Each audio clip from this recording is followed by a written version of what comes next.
With that, this is John Krasuski from AVEVA. You guys, I did a podcast with him the other day. He's got a bunch of very, very exciting things to show you guys.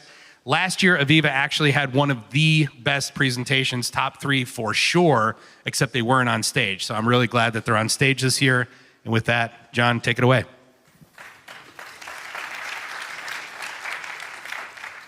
Thank you, Walker. Thank you, everybody, for joining us this afternoon. It's a great pleasure to have an opportunity to speak to you. For many of you, you may know AVEVA, or for many of you, this may be their first experience with AVEVA. AVEVA has been, grown through a lot of mergers and acquisitions. You may know us better through brands like OSI Soft, OSI Pi System. You may know us through Wonderware. You may know us through SciTech and Indusoft and a number of other areas. Many of the brands across AVEVA have defined what I think has come to be known now as Industry 3 types of applications. And hopefully within the next 30 minutes, you'll understand how those types of investments can advance your path towards Industry 4 and also get you ready for what we're describing now as Industry 5. So that's my challenge to try and convince you of in the next 30 minutes, and so we'll try and work upon that. When we look at this, I often have been utilizing this to help communicate the way I see that customers mature. The way customers mature through their industrial operations. I have at the bottom listed what is called Stage 1, manual operations. Stage 2, siloed operations. That's where you firstly start seeing HMI and that type of technologies. More siloed solutions. Stage 3, connected, more plant-level solutions. We're talking here about how we go from Stage 3 into Stage 4, which is more unified, enterprise-wide capabilities, ultimately with the intention of moving up to Stage 5 when you start driving towards autonomous. Primarily, my conversation today is going to be in that transition between Stage 3 and Stage 4 and how the technologies across AVEVA can help you make that transition. And that's going to be the output of largely what I'm going to be describing here today. When we looked across the virtual factories that are being provided to us here at ProveIt, we saw 3 different virtual factories and 3 different use cases. And so what we identified is that we're going to take a tackle on all 3 of them. So I'm going to apologize for you because I'm going to move a little through this at breakneck speed. And so I encourage you to take your questions down, to visit us in our workshop, to visit us at the booth when either I was moving too quickly or we just didn't speak clearly enough to help you understand exactly what it is we're attempting to do. So I'm going to try and take these down one at a time. And I've been utilizing terms that are coming back to me from the marketplace and terms that are changing. Whereas a lot of my products I would call SCADA, we're starting to describe them in terms like IIoT platform. What is the difference between the IIoT platform and SCADA in that solution? Where does data ops fit into this? And I must admit, this is a term I feel a little bit touchy with because I think data ops in some perspectives is one set of things and in others it's a different. And I'll try to be clear about what I'm referring to as data ops in this scenario. And also the third, which is data platform, all right? And so what is the data platform and what does it role? But those are the 3 scenarios that we're going to play, and I'll describe to you the values that we provided toward each of these enterprises along those technologies and what the products are that we bring to play that fulfill those roles. So let's dive in. So I'm going to start here with the kind of the notion of what I'm calling industrial cloud. Industrial cloud is not an AVEVA term. Many people across AVEVA might even go, what is an industrial cloud themselves? What I'm doing is that I'm describing the way my customers have been reporting back to me. Those customers that are deep in that transition to Stage 4, as I described it before, what they are trying to accomplish themselves. They'll often describe, I'm trying to establish an industrial cloud, and the types of jobs that they need to play. Now here at ProveIt, we have the center for this, which we've described as a unified namespace, which I describe as often a key technology for interoperability between all sorts of different types of investments that customers make. Customers make investments across a different set of what I describe as field devices or OT applications and more IT applications, and sometimes even into the ET applications, ET being more engineering technologies for that acronym if you're not familiar. And so what I was describing here is that what we're calling our IIoT platform here is the tool that we sell and we call a system platform. I'll be giving you examples about how we utilize that technology.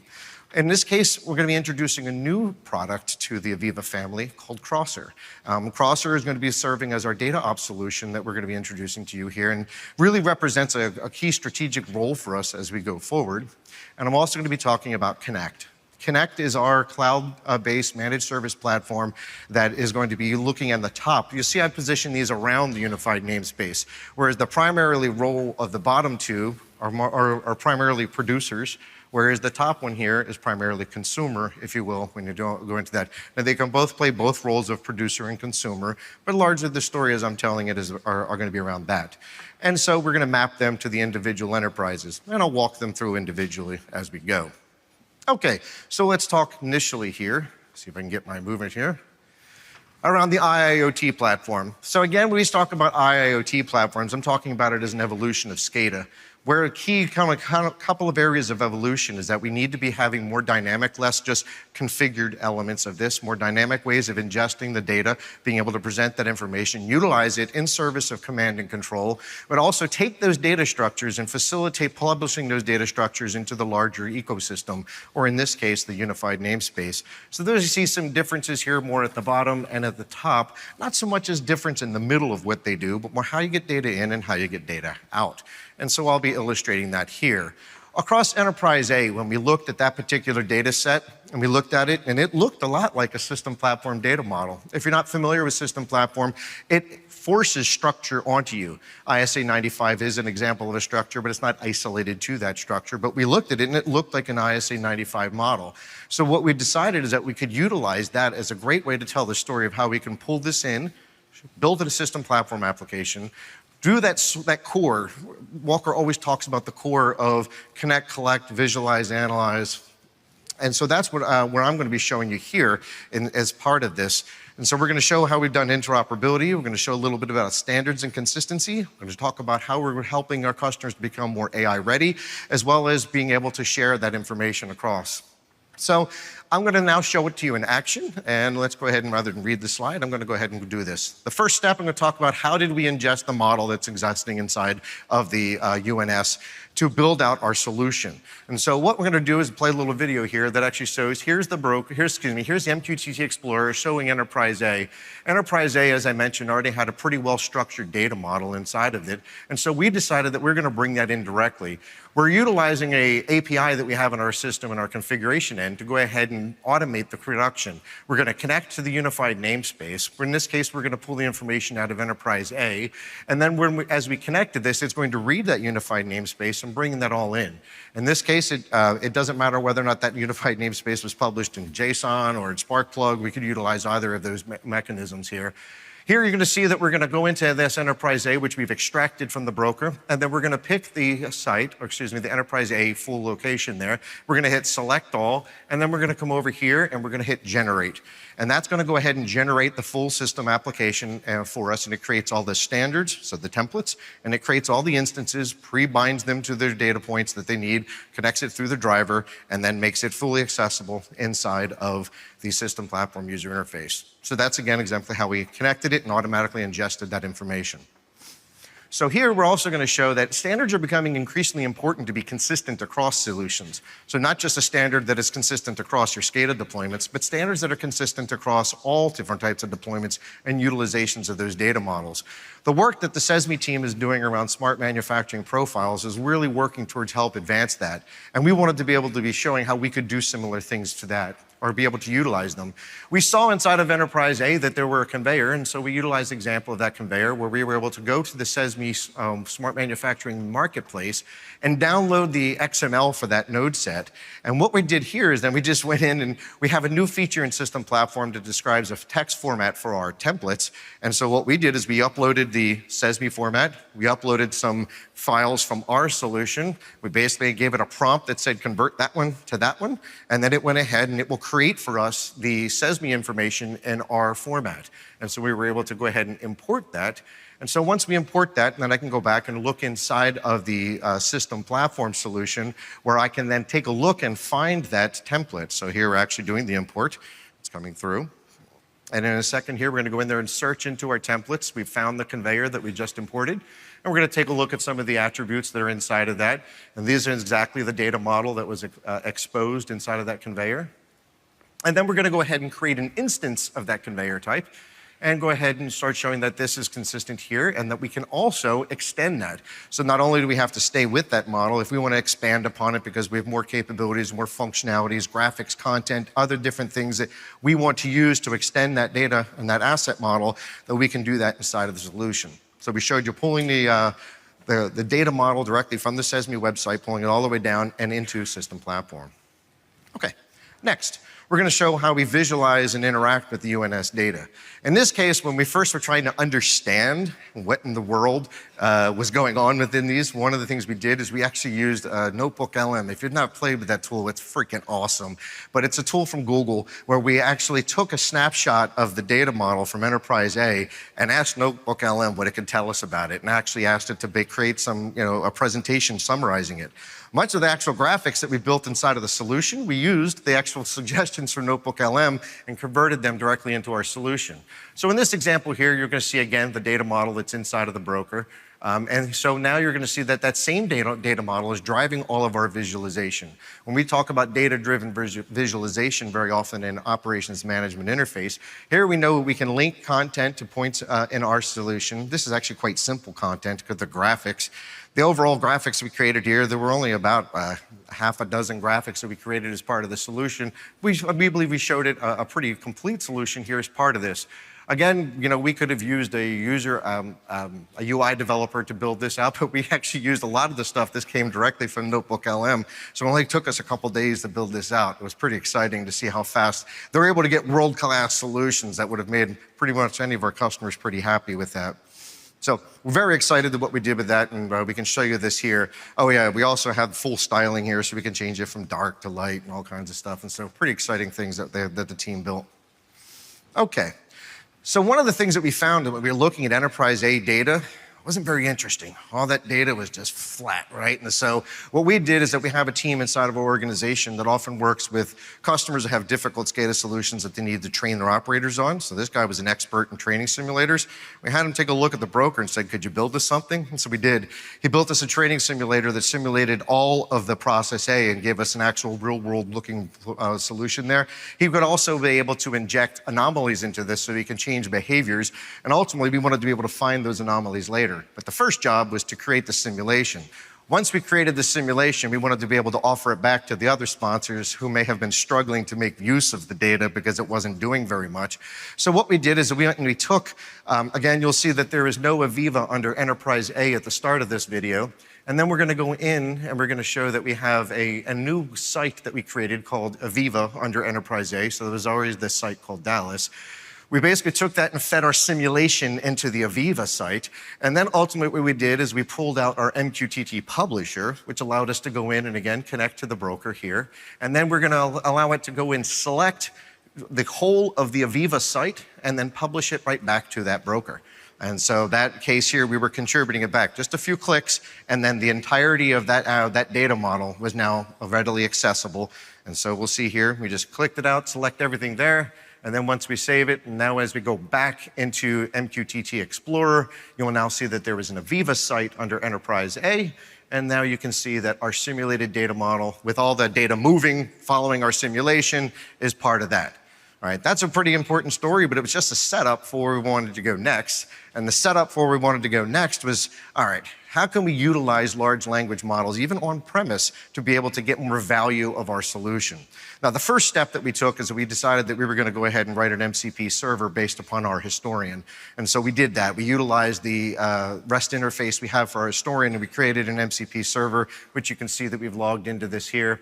And then we asked it, in essence, could you find that anomaly that we had injected, right? The anomaly that the training data, the training simulator had created. And sure enough, with just basically one prompt, we were able to find that. And so that was fantastic, and we're now in the process of productizing. We expect later this year, hopefully mid-year, we're going to be able to make a production version of the MCP server available for use.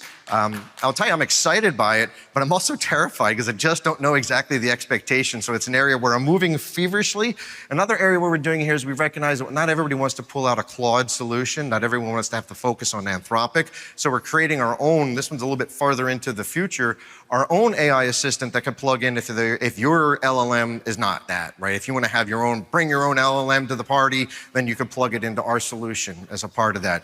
This one's a bit further out, but we actually have started that, and it's demonstrable down in our booth downstairs in terms of what we've got. Okay, that was all the IIoT platform. I'm now going to move into the data ops area where we're going to talk about the Crosser, which is a new addition to our family. And I'm going to tell you, I mentioned earlier that I get worried about people's impressions of what data operations means. So I'm going to tell you in general what it means to me. And so in this case, we have customers that often identify that they have dozens of things that are creating data in their organization. They also have an expressed intention to be able to bring it into a consolidated data model, the things we're doing in our unified namespace. Problem being is that the way that information is stored, accessed, collected, maintained in those solutions is all different.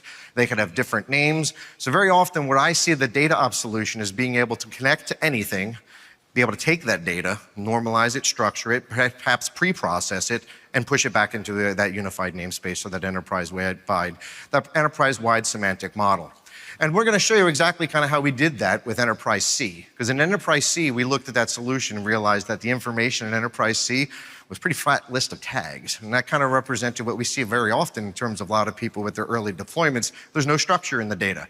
So we said, all right, so let's take that information, let's go ahead and structure it. Let's go ahead and then publish it back in that structured format, and then facilitate being able to learn more about it, and then demonstrate how we could manage this. Because when you go to a full-scale deployment of this, there won't be one. There'll likely be hundreds, sometimes thousands. I heard Walker mention the other day he has like 60,000 endpoints that he's managing. And so these are things that you have to be able to deal with at scale, right? So how do we do that? So I'm going to show this in action again. So I'm going to go directly into it. That's talking too much on what. And talk about normalizing that data model. So and the core of Crosser is built around what they call flows, or what we call flows. And so inside of here, you can see we made a connection to the OPC server in this example here. And then we're going to be able to normalize the data. Inside of flows, you'll see that we have connectors and modules. Connectors, there's over 800 connectors inside of this solution set that allows us to connect to virtually anything, and we can create more as necessary, and then publish it back out to MQTT. Here you can see where we've made a connection to the OPC server, where we'll bring in the entire data set. We'll then be able to evaluate that data set for bad quality or other data cleansing things that we want to do as part of that, which is what you're seeing in some of this. This is actually showing the mapping of the potential node IDs to the topic structures, and as what was being done there.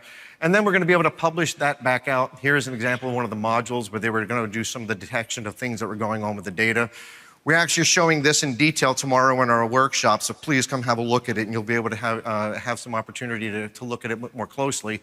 Here's where we deploy it. In this case, we're deploying it to a container that's running in an ECS image up in Amazon. Very many of our customers talk about wanting to be able to host these things in private cloud, and so we wanted to demonstrate that here. Here's the example of the final structure. I've had arguments with my team. Is this the right structure? Is it not the right structure? It really doesn't matter. If you hate the structure, it's not so much what the structure is. The tool allows you to obtain whatever structure you want, and so that's the part that I didn't want to spend too much time talking about the structure they achieved. We didn't agree, so that's fine, and that wasn't part of the intention here. So now that we've got the data up into there, we wanted to be able to do something a little bit more valuable, and so we wanted to run some edge analytics. And so in this case, we actually, on the bioreactor, ran an anomaly detection. It's a basic machine learning model where, in this case, we're going to subscribe to some set points. We're going to then pull out the process variables. We're going to create a sliding time window. We're going to get those things and run them in anomaly detection. That's actually going to be executing it in Python. And then we're going to take whatever results we find from that anomaly and publish it back to the broker, right? That's all happening in one flow, as you see it here. So in this example, they're just showing you the Python code editor where you can put whatever you want in here. You want to bring external libraries. It's the most current version of Python that's running inside of the solution set here. So you have really no restrictions on that.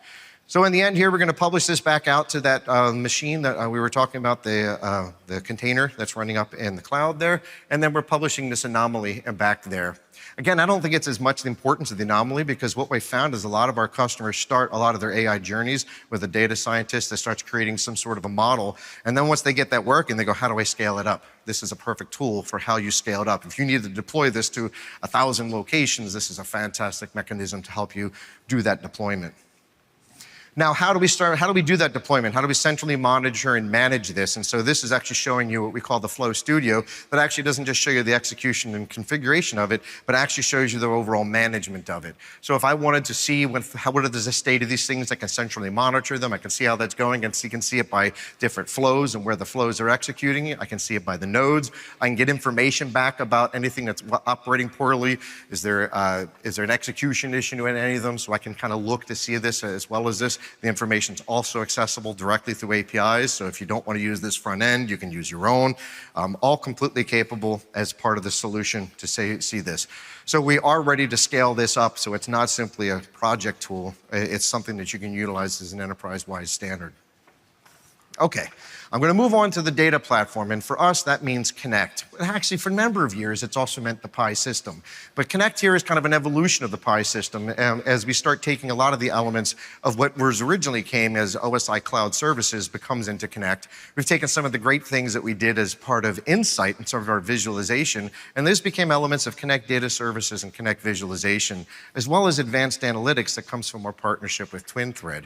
So what we saw in Enterprise B was a good example of a multi-site solution where they had information that they wanted to get more value out of. Great. So we took this and we took a look at how Connect to be able to ingest all the information from Enterprise B to facilitate a number of opportunities: remote monitoring, data science, application analysis, enterprise visualization, production performance, data sharing, as well as custom and partner applications. An example of data sharing: I met with the guys at Tulip who've become a partner of AVEVA, and they were like, hey, we're going to be at ProveIt. We don't have access to historical data. I said, no problem. We shared the historical data through the Connect community sharing capabilities to the ProveIt team, and they're now utilizing it here at the event. So it's an example of how we did that. We're going to go directly into some of the use case of how we did this, how we provided the enterprise-wide visibility, how we're able to provide consistent drill down, how we're able to provide faster detection and diagnostics, and help for customers with guided issue resolution. So we're going to dive right into this, again, putting it in action. So we're going to start with ingesting the UNS data and how would we get that data into here. So we actually have an adapter. You can see it says AVEVA adapter for MQTT, and you can actually see the running status of this adapter essentially from looking at that. Here you can see that we're pulling in 3,380 streams, a little bit less than last year, actually a lot less than last year. But once we bring it in, it brought all the assets. So it identified not only the structure in the model, but it identified what it meant in terms of assets, created the assets for us inside of Connect. As it creates the assets, it creates the ability for us to actually store some metadata information inside of this, some core attribute data as well as this, some core streams of data that's happening live, relationships, because it's underpinned by a full graph and ontology model, as well as associated visualizations. So you can bring all that together into one solution. From here, we're actually going to use it to start immediately building our own content. So we're actually utilizing here an ability for in here, it's without installing a single tool, you're able to start building it. This is the basics of, most basics of a widget here. It's a line chart that allows us to take it, but it shows you here that what we've done is we're utilizing the ability to store historical information to get value. I'll show you some other examples of how we can do that as we go along the way. But in the general here, this is, we talked about earlier about the employee of the future, empowering people to solve problems on their own. That's exactly what we're attempting to do here. Put it in the hands of anybody at any skill level. You really don't need training for this. I mean, it's something that you can figure out on your own. Okay, how do we find patterns in that historical data? All right, so one of the things that we did here is that we took what we call AVEVA Advanced Analytics. With AVEVA Advanced Analytics, what we did is we're able to identify anomalies. We used an anomaly detection model, and here the anomaly detection model was being used to identify what was happening. So one of the first things we can do is define that the scope of the points of interest, so we can ingest the points that are in Connect Data Services and identify them as part of that anomaly detection model. We can then go in and determine the time window where we think data is good or bad, or how we want to set up for training. We can then execute the training of that model. We can inspect the results of that training model there. And so the results of the training model will tell you what it found. It gives you an opportunity before you say, yes, this is right. It can give you an understanding of what it found in terms of what's normal, what's not normal, what's abnormal, and set it up so that before you deploy this, you can identify that you agree with the outcomes of the training. And then from there, we took that information and published it right back onto our graphical, right? So this thing shows you here that Site 1 had an anomaly detection on the 12th of February that we then can facilitate the drill down and the inspection of that anomaly. Point and click, not a single line of code written through all of this, or something that you could deploy at scale and empower people of any skill level to be able to leverage. Okay, so we're also going to show access and utilization of shared content. One of the other things about Enterprise B that you'll want to see is that there was a very consistent data model. At any point in the hierarchy, you were able to find an OEE, the availability, the performance quality, and all the constituent elements that were used in the calculation of that. So what we did is we created a single kind of dashboard, if you will, that allowed us to show things like the unplanned downtime, time running, planned downtime, idle, and you can see this over any window. And as you select any point in the structure, it just remaps maps and pulls that data. Again, very easy. This took maybe 20 minutes to build. I mean, it was very, very quick for the team to put this together. This is early on. I'm a visualization nerd. I must tell you, I look at this and I go, can't we make it better? So we're excited about some of the future things we're doing around here to be able to advance this, but I think the team did a pretty good job regardless. So we're pretty excited about the future of what we're going to be able to do around visualization and democratizing access to applications built on top of your enterprise-wide data. Okay. The other thing here is that performing ad hoc analysis of historical data. We did show some of this last year where we have our industrial AI assistant. So now that we have the information, we have the relationships, we can start inspecting that data in new and different ways. But not only inspecting and identifying the data, because I think last year I was somewhat surprised. It seemed like everybody had a chatbot last year when we were looking at the event. And so some of the things that we've advanced here is that if the notion of creation of content is important, how might we start being able to create the content faster? So you can see an example here where we asked it to create a visualization for us, and we're able to actually have this thing automatically build out our solution for us. And so this is where we're starting to take the generative AI capabilities and started turning back on our own tools so that now they don't even have to learn how to drag and drop the content. Just tell it what you want, let it go figure it out, and then you can adjust it and you can configure it as you see fit. And so we actually went one level further because there were a bunch of batch reports published. We actually uploaded the batch reports into Connect because you can create that here, and we can find them as part of this. And so we now surface the batch reports here as part of that solution set.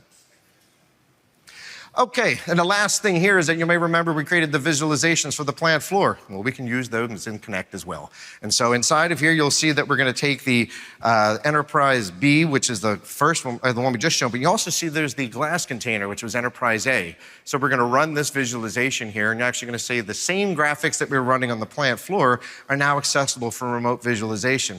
That might not be as interesting to some. To me, I think it's very interesting because the number of times I face discussions with IT departments that go, the classic methodologies of either having to have a VPN connection, a remote desktop, or something which is touching down into the plant and is very risky for them, this eliminates all of that risk, and it makes it very much easy for customers to do that as we start to have to replace those type of technologies. So we're very excited about the capabilities this brings. Again, 100% of everything I showed you here is available on our booth to go and dive deeper. You'll see a significant portion of it tomorrow in a workshop. But the one thing I want to talk about is I talked a lot about the value. I didn't talk about some of the other things. We wanted to make sure that as we talk about deployments at scale, we wanted to make sure we weren't asking you to do this from a very difficult ticky-tacky mode. AVEVA Operations Control is both a vision for us for our future as well as a commercial model. It's a commercial model that changes from buying pieces by architecture, but you buy by user. So with this case, in terms of everything I've shown you today, you can access that through AVEVA Operations Control, and it's as cheap as $170 per user per month, and that there is a minimum of 25 users. I will tell you, I faced a question about what if I need to do something less? Well, what I've just described to you is an enterprise entitlement. Unrestricted architectures, complete and freedom of use. If you just want to do something smaller, you can get involved in smaller for a fraction of that price. What I'm describing is something I believe is very, very affordable that allows you a full-scale enterprise deployment. So with that, I'm going to say thank you very much for your time and attention. I hope this is valuable and you learned a lot, but if you have questions, we encourage you either to add them on the Slido, and I hope we'll try and capture some of them now. We ask you to take a look at our workshop. The QR code there will help you get access to the sign up for our workshop. That's tomorrow at 1:15. So going back through the questions, what problems did you solve? I think you got that. How did you solve them? I think you got that as well. How long did this take? So each one of the 3 solutions that we created, I had a dedicated resource to, and probably they spent a lot more time than this in trying to figure out what problems they were going to solve and how they were going to go about it. But each one of them took approximately 2 to 3 days in man hours to execute once they knew what the job is they were attempting to do. I've already described how much this costs, so I think at that point, we may have proved it. So we'll see. Perfect. Excellent job. Let's give John a hand. All right, so the Slido is not working, so we're going to have mic runners to run, so you're going to raise your hand for your question. But why don't we quickly, while somebody raises their hand who has a question, I have my own questions, but why don't we concisely run through these 4? What problems did you solve? There were many. So if you were going to put the problem into a single sentence, how would you describe the problems that you guys solved? So if I were to put it in a single sentence, I'm going to overly simplify it just to be able to cover that scope. But I would say that facilitating the integration of data from all different types of sources in a contextual model so that you can put it into use in your organization. Okay. You solved them by using many AVEVA products. Yes. Right. What was the heaviest lift, though? So of everything that we saw there, what was the heaviest lift? I would say the heaviest lift was probably the process graphics for the SCADA solution, just because we were able to import the graphics, but somebody had to go in and touch them all to edit them, to animate them. And so this is an area where we still have some visions around how we can drastically improve that. But I would say in terms of that did take a few days of someone just pointing and clicking and animating. But everything else was rather straightforward. Total man hours, if you have to estimate, that went into everything that we saw.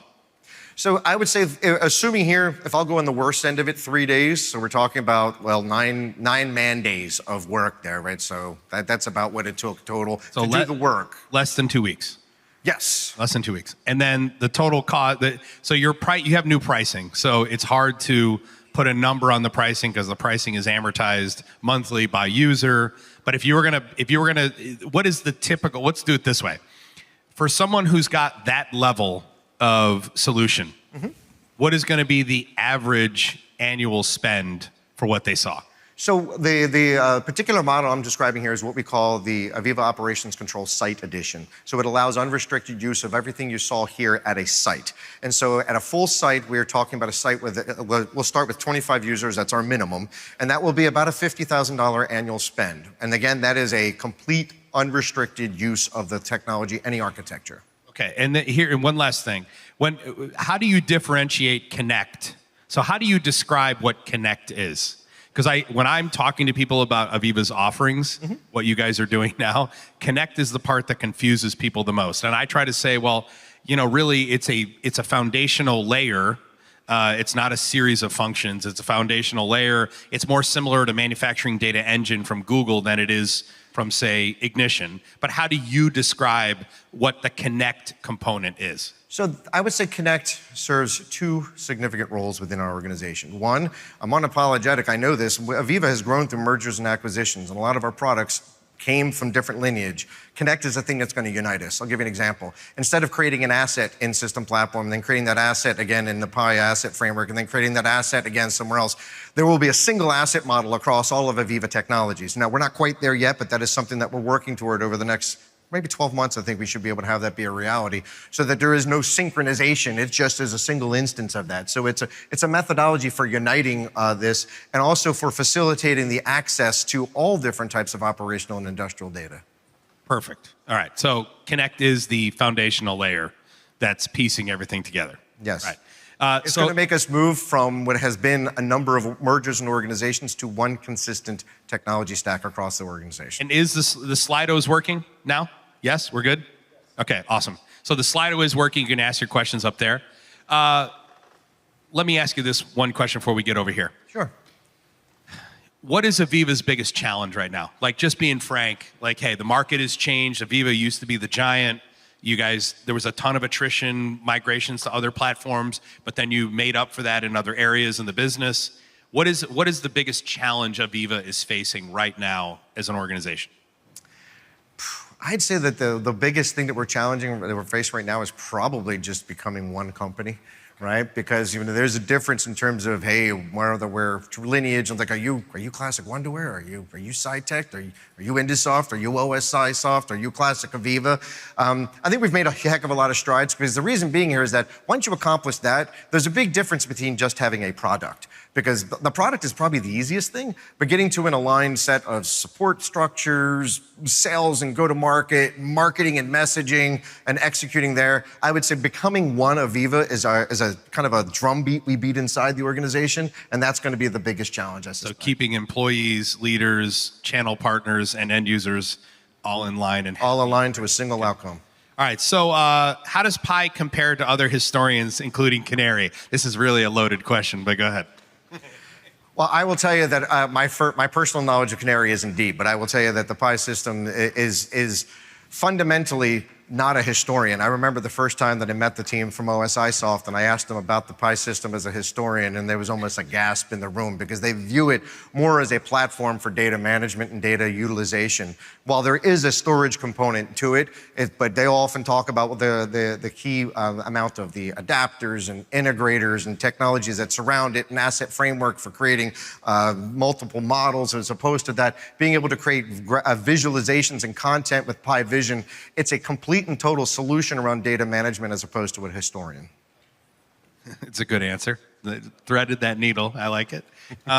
With Schneider Electric World Economic Forum Lighthouse Awards being in the keynote today, what role has AVEVA played with that success, AVEVA specifically? So specifically, all the operational. So first of all, if you're not familiar with that particular solution, Schneider Electric has worked in there. They're actually they're one of our biggest customers in terms of they use it. They have big manufacturing facilities. They build things, right? And so in Schneider Electric is utilizing this in their own industrial manufacturing operations. So all of the frontline industrial manufacturing operations were utilizing System Platform to integrate their data into a control platform and then publishing out a System Platform to get the data into their unified namespace. They didn't use that term, but in essence, that's what it was. And then for anything that was non-operational data, they were actually utilizing Crosser to integrate that into the same holistic semantic model. So the solutions I showed you here of System Platform and Crosser were core to that solution that's out there. I'll answer this one. Does anyone demo live solutions at ProveIt versus videos? Yes, Opto22 did their demo completely live. We allow them to use videos with the caveat that they must do the demo live at their booth. They can't show videos at their booth. So if you want to see the demo live, you can go see the demo live at their booth if they choose to use videos up here. The vast majority of the presentations are, in fact, live demos. And in fact, they get way more points from you guys when they do them live. Who are your top? If they had given me 2 hours, I could have done this. Yeah, by the way, there's no way for him to cut. There would have been no way for you to do what you did there live. You had to take the snippets to cover everything. But your top 2 competitors. This is a really good question. You know, it's difficult because if you were looking at individual pieces of you our guys business, are such jerks. I love it. Well, I will tell you that, you know, if you're going to look at any individual product at AVEVA, sure, we could name competitors, but I don't think that's the story. If I look at here is that who can address the breadth of what AVEVA brings to the table? And the fact is, I don't know that there's a single company out there. I'd probably put Siemens as the closest one that can offer the breadth of that. But I still think that because of our focus on being agnostic to any hardware vendor, I think that we still have a significant position ahead of them. Yeah, I would say it's Siemens and Rockwell. Rockwell sucks at software. Siemens is really good at software. They're really good at automation. But AVEVA kind of stands by themselves in terms of when you look at the multinational and the diversity of the revenue streams at AVEVA. I don't really think there's well, actually, your parent company is your competitor in a lot of ways. So, will the on-premise AVEVA Pi system support MQTT publishing for data like asset frame analytics, snapshot, et cetera? I'm asking myself the question if it doesn't already. So the answer is it does already, but only with Pi partners. So the question here is it going to support MQTT publishing openly? You're not a Pi guy. You're not in that group. But so right now, Pi does not support MQTT integration for third-party non-Pi partners. So I know that they recently reintroduced an OPC server. So in terms of openness and extraction of data, that's not the concern. So it very well may have been that it's just where it hit on the priority list and execution that OPC happened ahead of time. But so if it's not there, I know it's in the plan because there's a current wide open knowledge of open standards being critical to the success of the future across the portfolio. What if I'm using other software to track my assets and et cetera? Can it be plugged into your interface into my current stack easily? Who are you planning to partner with? So in this case, I would say the first question is, can you plug into R easily? The answer is yes. I mean, I guess I don't know I understand this because the one thing that we have been renowned for across all of our products is the ability to integrate with anything. I don't think we've ever run into a situation where we were lost an opportunity because we didn't have an ability of integrating into a particular technology. So I think the question here is just a notion of sorry, the question moved, so I can't see it anymore. But I would tell you that in terms of the integration, we have, whether it's APIs, needing to utilize that. I think that was more the partner statement because they tend to integrate through the APIs. And then we have open layers. I mentioned OPC, MQTT, as a number of others. But I would tell you that, if your concern is with regards to openness, this is an area where there's been huge shifts inside of the organization. So please take a second look. Yeah, that's the actual question. The question really is AVEVA, the biggest challenge with all the big players is clearly everyone wants you to buy only their product, right? But as solutions providers, I don't really care that AVEVA's business model is you want me to use all of your products. I want to use the best products to solve the problem. And so the actual question is how serious is AVEVA about interoperating seamlessly with non-AVEVA partners, I guess is the question. So I would go back to the slide that I showed at the beginning of the session where I talked about how customers have different operating models and how AVEVA was strategic in defining what was Industry 3. And in Industry 3, it wasn't as important to be able to be as open because we were created largely siloed solutions. But as customers have driven by expectation the ability to integrate across any investment in theirs on their data, we recognize that there is no existence of a only AVEVA solution because customers, we don't sell ERPs, we don't sell asset management solutions, we don't sell so many of the things that the customers are needing to integrate, and so openness is table stakes. Docker-based runtime environment for on-prem? So in this case here, I will tell you that the solution that we showed around Crosser is Docker-based. We are working strongly to evolve it. I expect to have a system platform version that will be able to run in that in the next 12 months. That's what you're actually actively working on that right now? Yes. Okay, awesome. When did Siemens become good at software? I want to encourage you guys. I want to encourage you guys to see the WinCCOA presentation. Okay, and here's why. I'll answer. This is an AVEVA presentation, but since there's 7 of you that want this answered. Okay, AVEVA or WinCCOA, Siemens is much further ahead of agentic development integration. So that is integrating agents so that you can use agents to develop within their software because Germans over-engineer everything. That we're at a point now where the over-engineering is actually an asset, not a deficiency. So that's where that reference comes from. So the agents are much more accurate in the development because the product is over-engineered. Okay. Is it true that Crosser has more than 800 integrations? I'm not quite sure why I would think I'd lie, but yes. Yeah, actually, it is. It's actually mid 800s. So what I would suggest is that take a stop by our booth, take a look. We can show you. Good. Here's a good. How many customers have deployed Connect beyond pilots? Ballpark is fine. 300. 300 is the answer. ROI of your solution for a small. Well, that solution is not really for a small manufacturer. That would be like mid and large. Where you would enter there, right? So as I was mentioning earlier, the discussion that I had around that site-wide solution is an enterprise-level engagement. If a customer needs something smaller, you can engage, and not everybody needs everything. This is really meant to be a customer who wants to be a world-class manufacturer, and the cost of $50,000 a year to achieve that isn't a stumbling block. So there's a question at the bottom that I definitely want you to answer because this is a very good technical question that not a lot of people are voting up that resolves representational systems.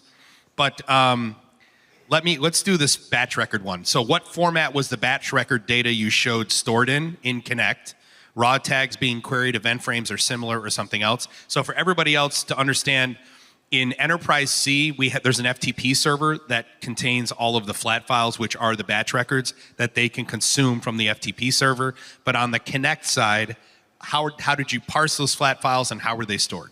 So I will tell you, the files themselves were images, that was what's provided to us. That made it software. If they were PDFs, life would have been easier. But they actually were hand-executed batch records, and that's kind of one of the things that they were made an image.